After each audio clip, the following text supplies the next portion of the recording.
পুরাতন ঘরটি ভেঙে যে টালিগুলো নামিয়েছিলাম সেই টালিগুলো সাথে আরও কিছু পুরাতন টালি কেনা হয়েছে। সেই সমস্ত টালিগুলোকে আজ একটু ঘষে মেজে পরিষ্কার করার পালা আমাদের নতুন মাশরুম প্রোডাকশন ইউনিট তৈরির শেডের ব্যবহারের জন্য। কম বেশি 150 থেকে 200 পুরাতন টালি রয়েছে সব মিলিয়ে। সেগুলোকেই ব্যবহার করা হবে নতুন যে ঘরটি তৈরি হবে তার ওপরের শেড দিতে।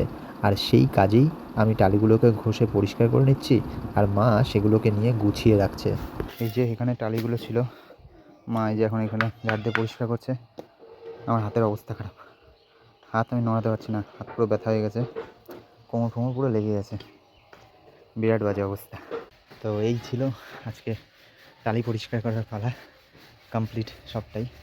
হাত আমার পুরো অবশ হয়ে গেছে বোধহয়, হাত আঙুল ফাঙুল নাড়াতে পারছি না, পুরো স্টিফ হয়ে গেছে। যাই হোক, দেখা যাক কতক্ষণে ঠিক হয়। আজকের মতো এইটুকুই। সবাই ভালো থাকবেন, সুস্থ থাকবেন। আমাদের এই অভিযান চলতে থাকুক, মাশরুম অভিযান।